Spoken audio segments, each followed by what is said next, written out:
Are you still trying to decide between the NuX MG300 and the brand new NuX MG30? What are the differences? Well, stay tuned because the next few minutes, I'm going to take you through them. Well, hey there, it's Scott at the Pedal Guy. How you doing? Well, we're all about pedal demos, pedal knowledge, and pedal sales. I love pedals, and so do you. In this video, I'm going to dive a little deeper into the discussion I started last week about what makes these two pedals different. There are some very unique differences between them, and I'm also going to play a little bit of audio too to kind of back up my points. But before we start, let me just preface this by saying I'm not saying one is better than the other. I'm simply trying to differentiate the two because the questions are out there, people want to know, and so I hope you will enjoy this video. Let's get to it. So we're going to concentrate on four main differences between the MG30 and the MG300. The amp section, the impulse responses, the effects, and a hidden feature you didn't even know about on the MG30, but you'll know about it quite soon. Now also note that I spoke in depth with NuX so that I could speak with some authority and I could give you a definitive answer that will hopefully answer this question once and for all. And let's go ahead and start by talking about the amps. Now we're talking about amps. It's not a great secret that the MG30 has more amps than the MG300. That's obvious.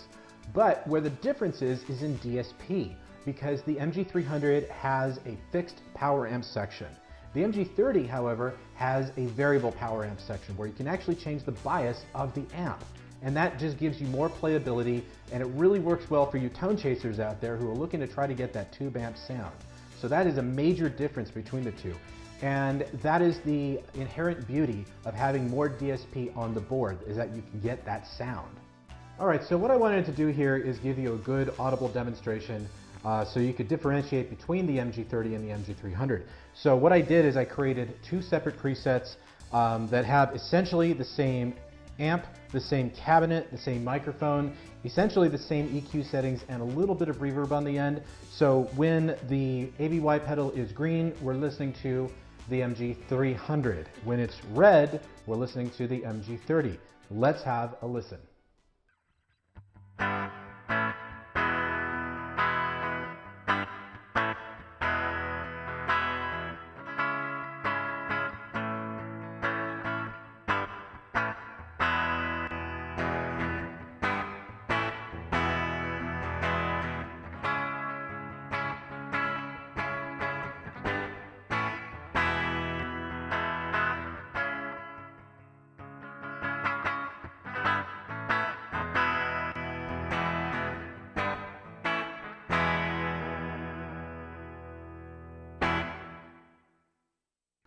So to prove this point even further, when you go into the QuickTone editor for the MG30, you can see that you now have a dedicated power amp section here where you can adjust the volume, and if you're using a tube amp emulation, you can also adjust the bias. So in this case, because it's the jazz chorus, we're working in solid state land here, so I can make some very powerful adjustments to the overall level. Hopefully a bit more in tune. But if you go to, say, something like the chop tones drive here where we're using a Marshall stack, you can see that we have a bias and we have a level. So I can make some pretty big adjustments here to the overall sound.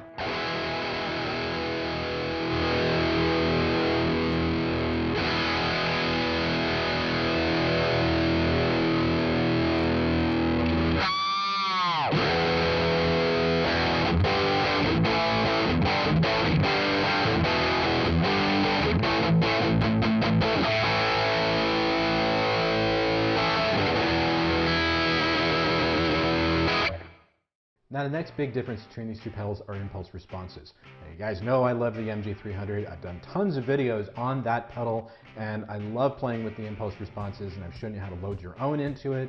So obviously you know it sounds really good. But the impulse response is different between the MG300 and the MG30. It's not the same impulse response. The ones that are found in the MG30 are actually taken from the Solid Studio, which is another well-regarded pedal from NuX. I've done a few videos on it. Check my YouTube channel for more of those videos. But those impulse responses are the ones that you'll find inside of the MG30. Additionally, there are more microphones in the MG30, and that's going to give you even more versatility in the tone that you can achieve with it. And to expand on the IRs just for a quick second here, back to the QuickTone editor. If we look at the cabinet section down here at the bottom, and I right-click, you can see that we have a ton of amps to work with here. And this is also, of course, where you load in the acoustic IRs. Again, that'll come in a future video.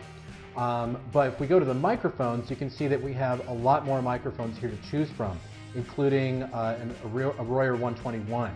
B52 and all that fun stuff. So you can move the microphone around just like you did with the MG30 in the QuickTone editor, but having more microphones, having more cabinets will give you more tone. Now when we're talking about effects, just like when we were talking about amps, it's not a great surprise that there are more effects that come with the MG30. However, the more powerful feature here in the MG30 is the ability to move those post effects. So I'm talking about the modulation, the delay, and the reverb. You can actually move all three of those up the signal chain.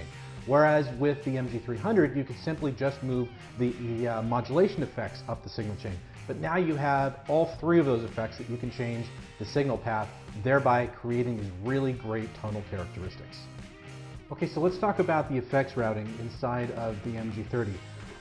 Now before with the MG300, we could just move the modulation effect around a little bit. But in the MG30, you can move pretty much anywhere, any effect anywhere. So for example, we could take like the amp, we could actually move it anywhere we want along the signal path. And you can see that the cabinet follows right alongside there. But what I've decided to concentrate on here is the modulation, delay, and reverb, so I can show you some of the new effects. So we have the duo time, which is a stereo delay that's based on the hardware that just came out from NuX a couple months ago. It's a really great dual delay. And also the shimmer reverb, which I believe is found on the Cerberus. You can move these anywhere you want along the signal chain. So just listening to it by itself,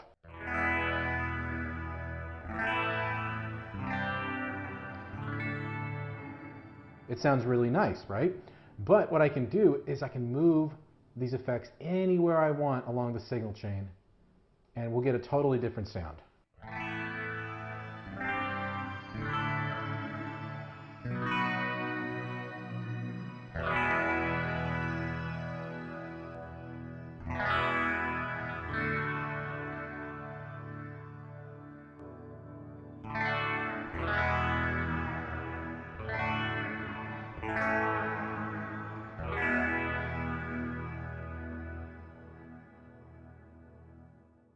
Now, I should also mention that the other big difference here, of course, is that you have ascend and return on the MG30, which means that you can incorporate your favorite external pedal or processor into the MG30 signal flow, and I will cover that in a future video. And now I'm going to uncover a hidden feature that you didn't even know about. The MG30 does effects stacking, and I'm going to show you exactly what that is right now.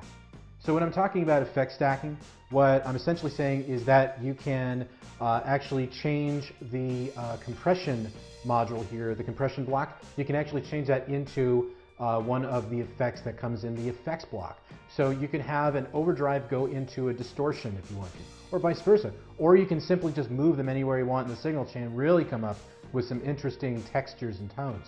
So you just simply select the compression, turn it on, and then what you do is use the compression button in the single block section here of the MG30, press and hold, and now it becomes the effect. So at this point now, if I right click on there, all of the same effects that I had on the effects block here are now available to me. So I can come up with something that sounds really cool.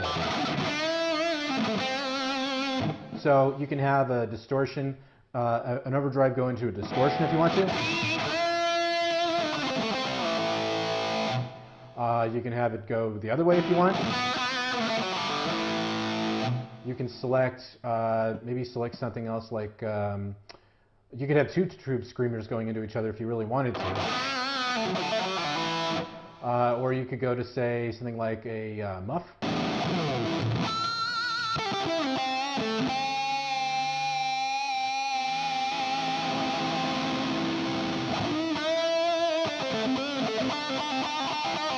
Or what you could also do is like use the second one there as a boost if you wanted to. So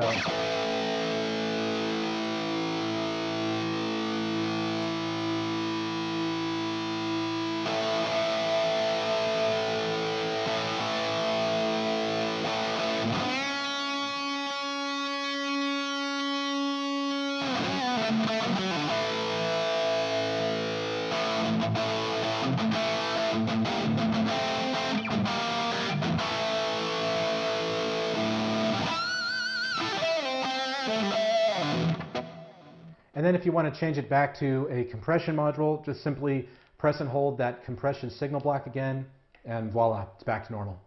So let's go ahead and wrap it up. As noted in the last video on this topic, you can't really compare these two pedals together because clearly there is a difference, not only in the physical difference, not only in the build quality, but now you have a little more meat on the bone to explain the audible differences between these two pedals. And I hope this helped you out. Now, if you have any further questions, just use the comment section below and I'll get back to you when I can. Thanks. Well, thanks for stopping by. I hope you enjoyed this video. If you have any further questions, be sure to visit us at thepedalguide.com. But in the meantime, follow us on Facebook, follow us on Instagram, and also be sure to subscribe to our YouTube channel for weekly videos and tutorials.